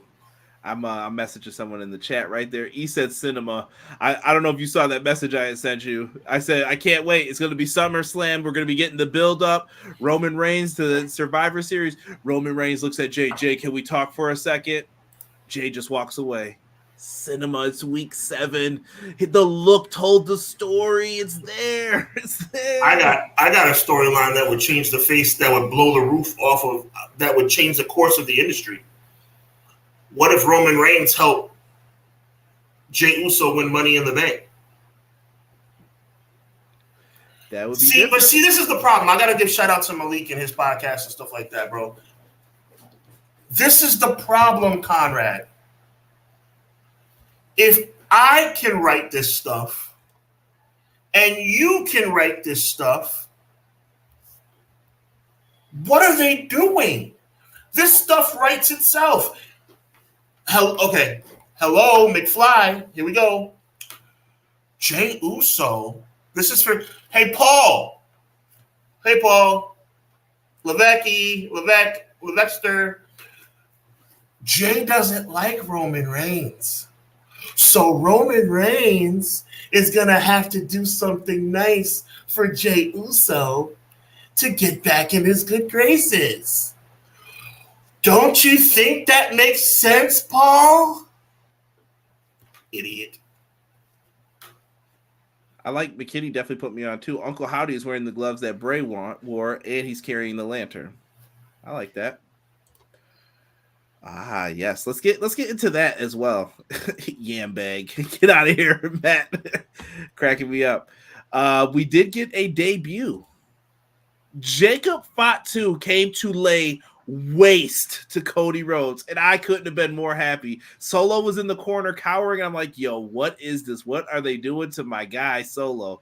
And he started laughing, and I was like, oh, at the moment he laughed, I said, oh no, he's here. Jacob Fatu put a beating on them. And I want people to know this too. Just put this in the back of your mind. We talked about WWE AEW. They're trying to take that Chicago crowd away from AEW. They got Punk, and now they did a big show here, and they gave that debut. Who puts on better shows in Chicago than us, baby? They showed up for work that week. That was the best SmackDown this year. It was. I said it. Best SmackDown this year. Jacob Fatu destroyed, bro. Destroyed. He came in the best shape I've ever seen him in. The best shape. He looked good. He looked like he was ready to rock and roll. He was on that WWE diet. I don't know what it is. Steroids? I'm sorry. I won't say that. Maybe some Rice Krispie treats. I don't know what he's having out there, but he's doing his thing. He was out there crushing it, bro. I'm sorry for new people who listen. There's a lot of innuendos from past shows that if you ever wonder why we say certain things, you'll get it. But what do you think, man? What did you think of the new group? I loved it. I just don't know exactly what it means as far as the look that they, the other members of the Bloodline gave each other. They gave each other a little look like they were confused when he came out. Right. I think Solo's making moves without telling people. It's Joe Pesci in Goodfellas. Or Paul Heyman is making moves without telling people. Could be. It's right there. They are telling the story, and we know where this story is leading. Oh boy. All I'm saying is don't put them back together before Jay gets his chance to be world champion. Let me tell you this as well. Bro, if Jey Uso does not win Money in the Bank, I think it's over. I truly do. Like, this is the last chance you have to do this. And by the way, The Rock's not wrestling in War Games. I'm just letting you guys know that. Oh, you can put that to bed. There's no way The Rock's wrestling in War Games. Yeah, this is definitely going to be 4-on-4 if they do anything with this. The question is, where does Rock get his title shot? And I think it might be at Survivor Series. I'm starting to think that now to try to elevate it. I don't think so. I think it's Royal Rumble. You think it's Rumble season? You know why? Because I think The Rock is going to do a CM Punk 2013, which means that The Rock's not going to be able to.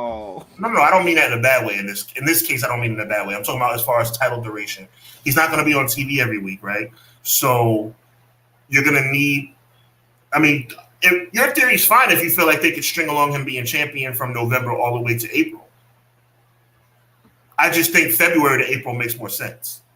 Yeah, short term. Yeah. Get in, get out. But then is the goal to go back to Roman? I know we're talking way, way in advance right now. Well, Roman's going to win the Royal Rumble. I don't think that. See, I think your story for WrestleMania is Punk's goal to get to the main event. He's going to have to earn it. I think Drew's going to beat him down in some of this feud, too. Okay. Like, I think Punk's going to have to earn where he's got to go. So you think CM Punk's going after the undisputed title? No. I think Punk's going to go after the World Heavyweight title, but he's got to earn it to get there. Well, he can earn it at the Elimination Chamber. I think Roman Reigns will win the Royal Rumble. I mean, that's the beauty of when you have two people on two different brands. You just pick the guy, and that was like either Cody or Punk. You couldn't go wrong either way this year. I'm so certain in my mind, in my heart, that Roman Reigns wins the Royal Rumble. I love it. And I know Matt knows who he is, but I love that people are, where's the video package? I did see some people asking who he was today, and I saw some fans being nice and showing clips of him. Jacob Fatu's that boy, and he's going to outshine them. I just want to let y'all know that could be your new main event player if he plays his cards right. I'm just putting it out there. Yeah, look at that. Solo and Cody at SummerSlam. That is the rumor, sir. I don't write these things. I think we're getting a 6-man. Hikuleo and Zilla. Can you bring 2 more people in? I don't want them to oversaturate. That's the problem. I understand what you're saying, Deanna, but I don't want them to oversaturate. Like, I feel like it's starting to become like I'm cool with what I saw on SmackDown. I'd sign up for 1 million times. I think it actually makes Bloodline 2.0 watchable because I have not enjoyed them so far. But if you keep bringing it, like, to me, you got to start thinking about us aligning after Jey Uso wins the world title. You have to start aligning the other team now, and you have to have a situation where you got to make it look. To me, it's a no-brainer. Sami Zayn should be on Roman's team. To me, it should be the current members of Bloodline 2.0 versus, obviously, you add The Rock, versus Roman Reigns, the Usos, and Sami Zayn realigns. That's what I think. Yeah. I think and the reason why the numbers add up is for what you said earlier accurately, which is the fact that The Rock will not play in War Games. So to me, The Rock's Bloodline 2.0 minus The Rock actually in the match versus Roman, the Usos, and Sami Zayn. I think that's cinema once again. Right. But of course, that's a good idea. So you know what that means. And who knows who's going to get the name Tala Tonga? Creative geniuses at work here. I saw that name. I was like, what is this? And what Caesar Sikoa is the other one now too? Get out of here. We'll see. I guess I've heard worse names, I should say. The Rock at War Games, he'd be in a real neck brace in them UFL meetings. If The Rock ever did do War Games, which I doubt, that'd be so. I give so many props for him. But you'll hear my breakdown of The Rock on Hubbernomics on Friday. Like The Rock has shown me some things that I have to acknowledge. No pun intended. Deanna said Roman's coming back, and he's headlining WrestleMania again. After he wins the Royal Rumble? I mad at it. McKinney said Jacob looked good out there. He belongs. I like how the Tongans shook after he laid out everyone. He won't be at Money in the Bank, so that 6-man tag will be straight up. That's one of the things that was a worry. Sean, we've talked about things that worry WWE folks. That was one of the things preventing him from going there before. Mm-hmm. International shows, I hope that stuff is at the point of falling off so that he can go to those shows. Right. I know that especially with WWE starting to do a lot more international business. Yeah. So just keep that on there. WWE stealing all the MLW talent. What do you mean? Either working with Noah and all these other places now. We're not a monopoly. There's a reason why they're doing this. It's right there for you.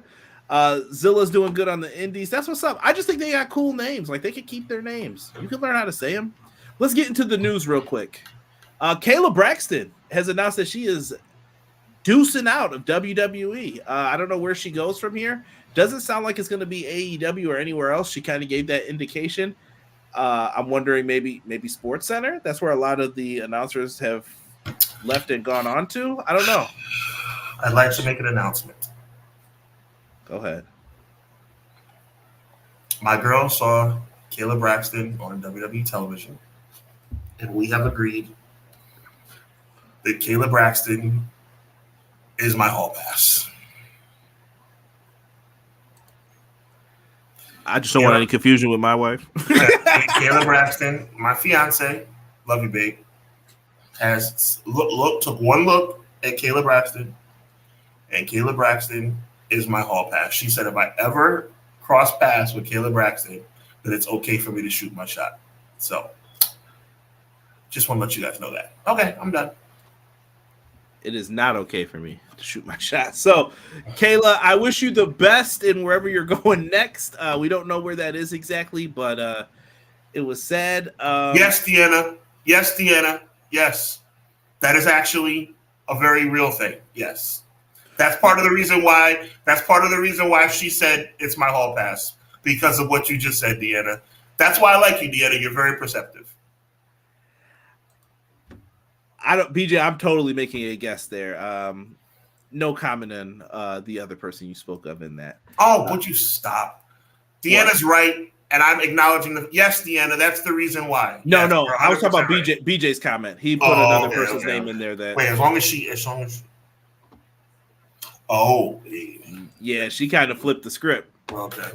Sean, I'm gonna give you a choice, man. We're either gonna talk MVP next, or we could save the WrestleMania news for last. WrestleMania news is pretty quick for the most part. Let's go that route. Let's go WrestleMania here. Yep. All right. It was announced today, WWE and Indiana Sports Corporation from 1979, Indiana, where champions are crowned. They will be hosting the Royal Rumble 2025 in Lucas Oil Stadium. They were also promised 2 nights of SummerSlam and 2 nights of WrestleMania in the future. Minneapolis, we're sorry we did this to you again.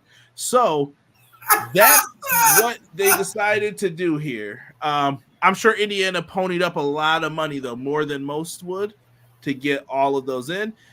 Listen, people don't like to hear this. In America, when people who have legacy money, when they have problems, they throw money at it to fix it. And they're stacking up their bread. That's what they're doing. What do you think?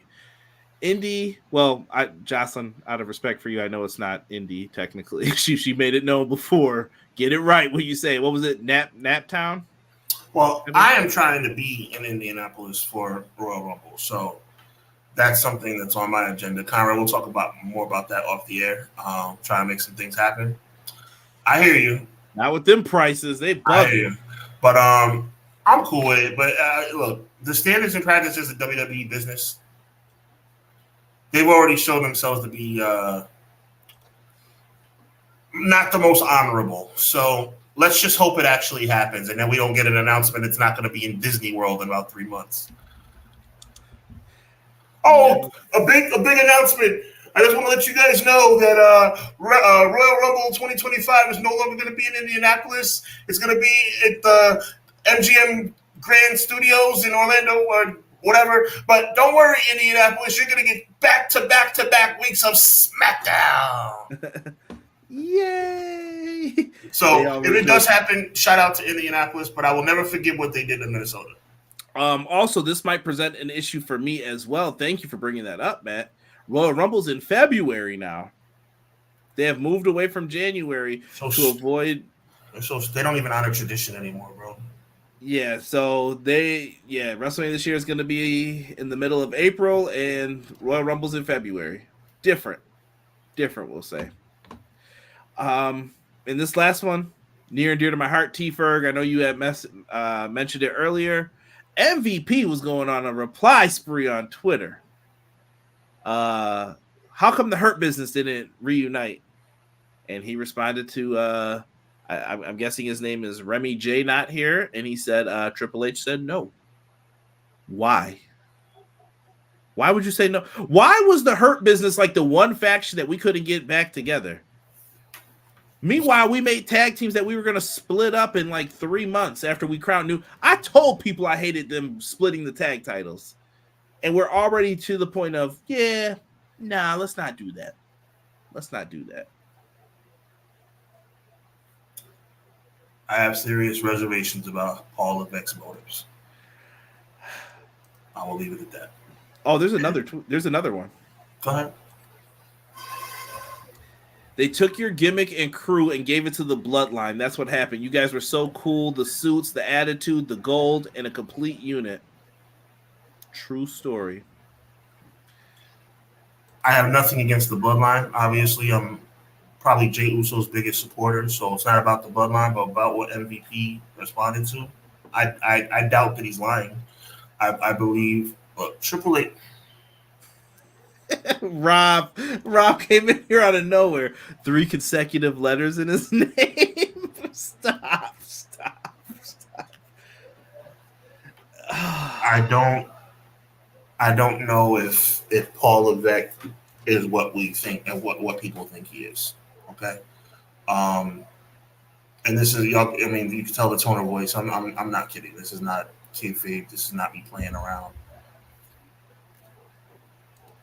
That's helping you out. That's all I'm saying right now. Yeah, I mean, I don't know what Triple H's life views are, and I would never speculate as such for the benefit of myself and for the benefit of Conrad Cushman, who I would never want to be on the same show as me with me saying anything that is outlandish or outside the box. I have too much respect for him, and I have too much respect for our show. But what I will say is that I don't know what Triple H's motives are. When you think about things that have happened, yes, we can talk about what's been happening under Gomez's watch till we're blue in the face. The bottom line is Triple H has been in charge for 3 years now, on and off, and officially for the last 2, I guess, or whatever it's been. I don't know what Triple H's motives are. I don't know if he's as honorable. And I'm saying I don't know, Conrad. I'm saying I don't know. I don't know if Triple H is an honorable businessman. I don't know if Triple H is fair. I don't know if Triple H sees everyone equally, as if you do this, that, and the third, and you check all the boxes that you get this or you get that. I do know this, though. I do know that the Hurt Business was a very talented group of underutilized superstars that could have been put together to be something special. And I do believe that when the Hurt Business was put together the first time, that they overachieved and made the name for themselves that they made, to the point where if they had gotten back together, it would have made an impact. It makes you wonder where Cedric Alexander and oh my goodness, I forgot what they changed his name to. He was in Hit Row though. Ashante the Adonis. I think his name is different now though. So Conrad, I'm so bothered by this, Conrad. I'm so bothered by the prospect or the possibility of what this is. Thank you, BJ. I appreciate that. Yeah, we've had conversations about this actually. So, for me, I'm going to leave it. Like I said, I have so much respect for you as a friend and a colleague that I would not go as hard, as I play as I want to go. But Triple H does some really funny stuff, man, and I don't understand it. I really don't. Yeah, It's hard. Yeah. It's hard to defend for the Triple H. Triple H fans, it's hard to defend. But I want you to tell me this. I know you were upset at WrestleMania 40 with the Sami Zayn decision, but when I read you that article, did it not seem like he was trying to tell you a story? Oh sure. He's telling you if you're not in his plans, he don't care. Oh sure. But with Sami, it was like, well, he was over. What are you going to give him? And I feel like he's like, consolation. Come on, I like you. When did Triple H say no? Cedric is where, Shelton is gone, Bobby hurt, MVP was on the house show circuit with Omos. So I need to know when they asked to be objective. I don't think it matters though. Why is MVP not on television? Why is MVP thank you? Why is MVP growing his hair gray? Because he doesn't even show up on TV anymore. Why is Cedric? You shot vignettes for this tag team. I remember the video package. You showed it, and they never have wrestled on TV as a tag team. MVP, and I don't want you to mistake this as being a joke. MVP on social media has fully let his hair. We all know he's a man north of 50. He's let his hair grow gray because he's not on TV, bro. Why pull out the Just for Men? And I know it sounds funny, but I'm being genuine. Why pull out the Just for Men when you're not on television? MVP hasn't been on television since when? How long has it been? Months. And it was only a one-time thing, and it was months before that too. Yeah. People were excited. I've heard the rumors of people are like, yeah, I hope Pentagon goes to WWE. And then people said to do what? And you can assume what faction you think they're going to put him in. It's one or two. And that's sad. It shouldn't be like that. It should. And I'm sad that people are thinking like that instantly. Yeah. Last we saw, MVP is getting stem cell treatment in Mexico. Good for him if he's feeling better. I'm gonna leave it where it is, Sean. I'm just disappointed in someone saying something like that. Conrad, you know where I want to go with this. You know where I want to go with this. Well, you've said it before on past episodes. I believe it. Y'all know where it is. Leave your comments down below. I'd love to hear some in-depth thoughts about this. Let's put this one on here. This one's for Quilly. Ladies and gentlemen, we are here live tonight. The powers that be are backstage. We don't know what's going to happen. They are going to reunite in the ring. Eric Bischoff and Vince Russo. Vampiro is standing by. What is going to happen? There is chaos. They're calling for all the belts. We're at the MGM Grand. Oh. Real quick before we get into Nitro, T-Ferg 79, his comment. Mm-hmm. That's such a great point. And let me ask you this, Conrad. Even Hurt Business 2.0, which they ridiculously call the Pride, they were starting to get over too. And since they started getting that momentum, what's happened since then? Just saying. So, yeah, let's get back to Nitro. This is episode 3 of Who Killed WCW? Who killed WCW? Give him that NWOB team, Sean. Wait, hold on. Okay. NWO.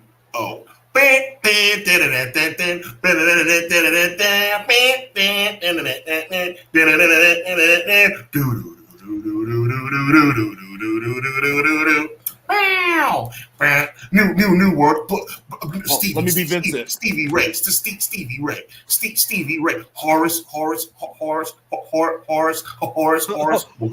Hulk's nephew. Wasn't that guy in the flock?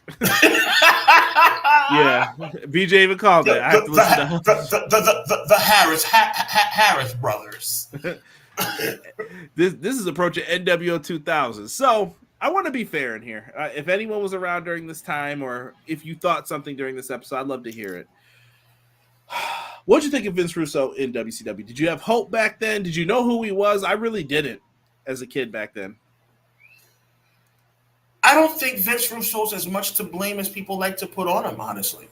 I think he made some terrible mistakes, but who didn't over there from 99 to 2001, right? So I think it was kind of like the writing was already on the wall, and at the end of the day, they just went downhill faster, if that makes any sense. I mean, they tried to put a Band-Aid on a gunshot wound. It's the best way I could describe it. And for me, was Kevin Nash that much? I love Kevin Nash as a pro wrestler, but was Kevin Nash that much better as a booker than Vince Russo? Was he that much better? Kevin Nash was talking crazy. Kevin Nash maybe wasn't as bad as it wasn't like, Kevin Nash was knocking it out the park. Let's run through this real quick. That $1 super chat is for the NWO Jobber theme. Thank you, Joel. Thank you. No problem, Joel. We appreciate you. I'm glad you enjoyed it. For real. Deletion. I'm glad you enjoyed it too, BJ. McKinney's going back to his point, death by 1,000 cuts. He is sticking to that. Yep. Easy E said Bischoff was a feckless leader, and everything he accused TK of being because he won't cut him a check. I ain't saying it's all or part true, but Bischoff got it in his DNA too. Yeah, I think Bischoff's a little he's wilding out a little bit. What's the word I'm looking for? Like a little bit delusional. Ooh, E's coming in. Russo was a plant. Ooh, the conspiracy theories. Okay. Interesting.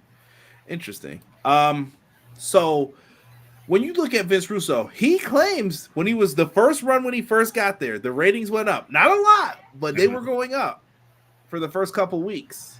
And then standard Vince Russo was not an idiot. That's another. Vince Russo wasn't terrible. He didn't have much to work with over there. Look, you can cherry pick.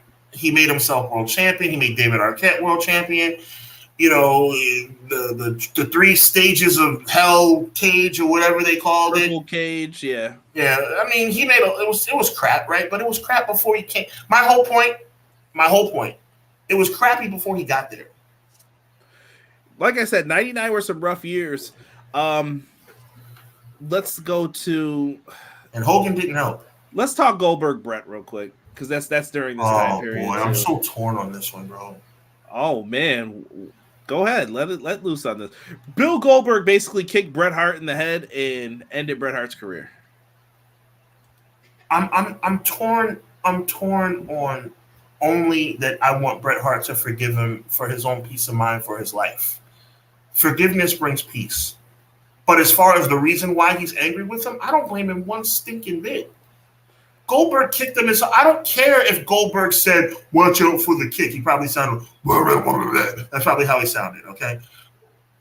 I don't care if you forewarned him about the kick. I'm sure Bret Hart maybe even heard him. He said he heard him. But does that mean that Bret Hart should have known that you were going to kick him as hard as you possibly can in the side of the head?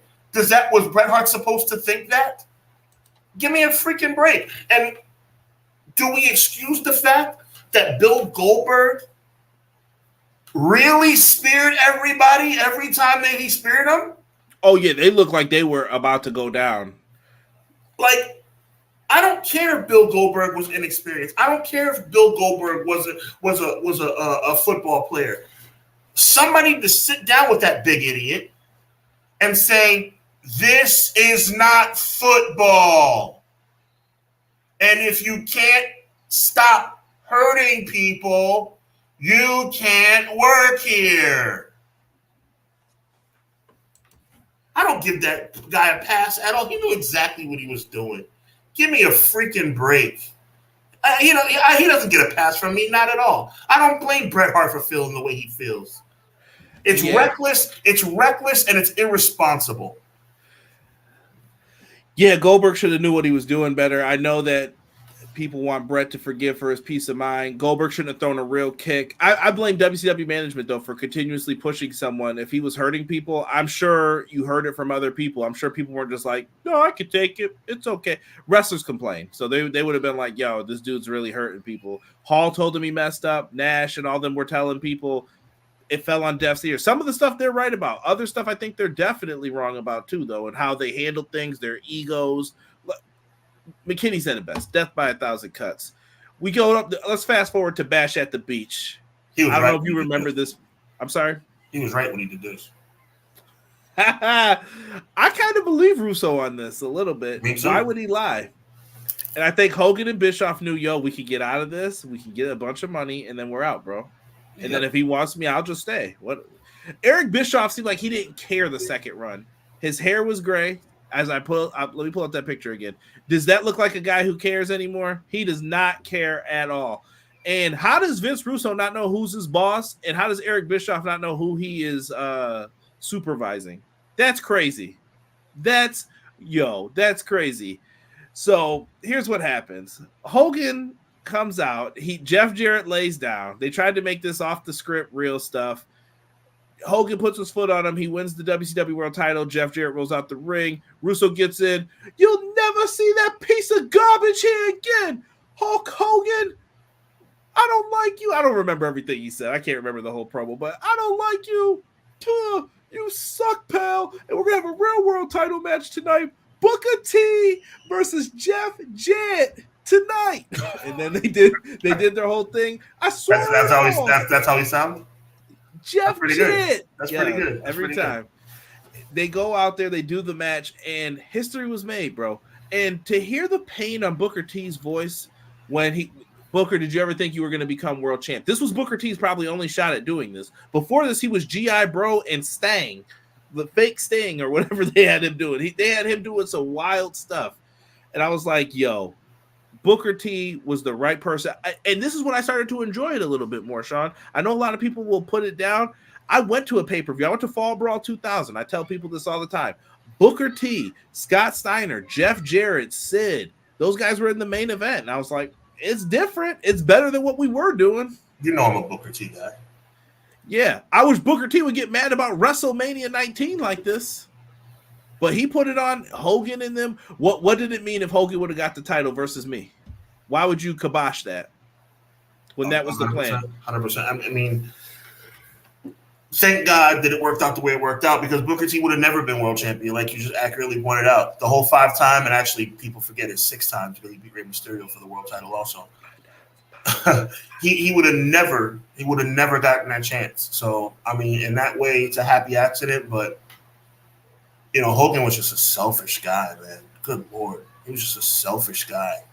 And I always tell people, I believe it. People always go, what does it matter if you have the belts? You're on all the programs. You're going to earn those extra pieces of money that you don't think you're going to get.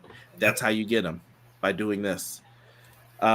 Bischoff was a great leader. I knew Oberg was whack when William Regal made him wrestle that match and exposed him for being green, yet they still pushed him. Yeah, WCW trainers are to blame also. That is a fact. Shout out to Booker T for winning this, man. I don't know. Russo, I don't know what to say with this. It just sounded dysfunctional is the best way I could put it. I don't think all of Russo's ideas were good, coming out in a Pope mobile, Russo doing foolishness out there. You got Hall and Nash wrestling girls, and then it was just stupid segments to make people laugh. There was some bad stuff. Pinata! Oh, dude, and that was awful, too, to do that to JR. Disrespect. Terrible. And that's someone who WCW fans, I think, still appreciated then, too. Just wild to do stuff like that, in my opinion. I'm just saying, I want to be clear. It was Vince Russo's fault, but it wasn't all his fault. That's all I'm saying. And I think next week we're going to get to, I guess I have to use his real name here, Vince McMahon buying WCW. And we're also going to get to the point. I hope they ask questions of the executives in this. And I know Jamie Kellner just passed away, the person who was partly responsible for canceling, like, I think shows off Cartoon Network, Animaniacs, right. Batman the Animated Series. There's a bunch of people online who don't like him besides wrestling fans. I get it. Right, because I love Animaniacs. Yeah, and I love Batman the Animated Series and Animaniacs. Yeah. But I hope they ask the right questions, because this deal still seems dirty when you hear everything that went on and the price they got it for and everything that happened. Just putting it out there. Yeah, I mean, there's a lot of shadiness that goes into it, and some stories will never be told. I mean, even though this WCW story has been told 1,000 times. And by the way, good job out of The Rock and Vice TV for making a story that's been told 1,000,000 times interesting again. So shout out to them, because the documentary's been outstanding so far. The business lost a lot when it lost WCW. That brings us back full circle to the reason why we should appreciate AEW. Versus making jokes on when's the AEW special going to be, Rock? Yeah. You better pray you get to keep this around, because me and Sean lived through it once, and that was way too long for us. Yep. Way too long. Yep. And I know that you said you don't like the 1,000 Cuts narrative, but if what is true that their pay-per-views they were giving up a cut to Turner Home Broadcasting Network because that was what was agreed to when they purchased it from Jim Crockett, that's bad too, though. Why wouldn't they get the money they earn for their business? I get if it's losing money, but why wouldn't you give them the money that they've earned? Yes, so imagine how much more money they would have had. So I like I said, I think it's a combo. You can't place it all on someone. You could definitely distribute some percentage of blames, but there you go. We'll get into the final part of that next week. We'll have our final version of that. Let's show you what you got coming up on Raw tonight. You've got Braun Breaker versus Ludwig Kaiser. Wow, what are the new names I actually remember often, surprisingly? Look at Sean. I like that smile for Braun Breaker. I see it. He's growing. You called it. I mean, I'm not going to act like I've been on this bandwagon. You were on this bandwagon. You created this bandwagon. Last week, I looked at Braun. I was like, not bad. His spears don't look nice either. I'm not going to lie. Yeah, they don't. But I was like, not bad. From his characters, I was like, not bad. We got another Money in the Bank qualifier here. Got some more triple threats. Yep, Shayna I think Baszler. This is going to lead to the demise of Damage Control because I think the demise happened episode 1 of Clash of the Podcast. It's been going on since then. It's been going on 95 weeks. The demise of Damage Control. Touche, Let brother. them win. They need wins. Touche, brother. Touche. We'll see if EO makes it or if it's Valkyria. I got Valkyria. Well, this seems like the year of the underdog. Shayna Baszler might win. It could be if they wanted to include people in. This is where they give people who never get on the pay-per-views. Yeah, you get Money in the Bank. Yep. Go ahead, Andrade. Have fun, bro. Yeah, have fun. And Chad Gable's back. He's got 2 monsters to defeat. You see the look that I gave Braun Breaker when I was like, yeah. Now I'm back to being disgusted again. We'll see what happens. Monday Night Raw's kicking off now. I'm going to let Sean take us out of here and then let you guys rock out. Yo, it's really been a pleasure. 95 weeks, bro. 95 weeks in a row. God is good, man. I want to thank the chat for being here with us tonight. Episode 95 of Clash of the Podcast. I want to thank Conrad for being the outstanding professional he continues to be. You know what I'm saying? We appreciate all the support. Make sure you check out my guy Derek and Conrad Wednesday night, 10 p.m. for the AEW Dynamite review. Not this week. That's right. Not this week, as a matter of fact. Good point. I'm glad because they will be live at the arena. So this week they will not be an AEW review. So next week they'll be back bigger and better than ever for their AEW review. But not this week. They'll be live in the arena checking everything out. Hopefully they have some maybe exclusive content to share on their channel. Hopefully, I would think. Yeah, you know what I'm saying? We'll see. Friday night, 7 p.m. before SmackDown. Make sure you check out episode 9 of Hubbernomics. And the subject will be the final boss, The Rock. I want you guys to be very clear. These are 20-minute mini episodes. It's a mini series, and we focus specifically on the time frame for that particular wrestler. So when I say it's going to be about the final boss, The Rock, it's not going to be about Intercontinental Championship Rock. It's not going to be about corporate Rock. It's not going to be about Rock Hollywood. It's going to be about the final boss, The Rock, and everything he's done since he's made his return in 2024. So take a look out for that.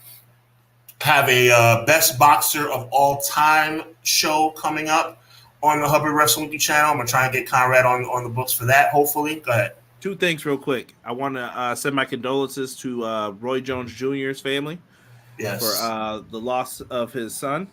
And also want to remind everyone, next week, Forbidden Door Review is going to be on Clash of the Podcast.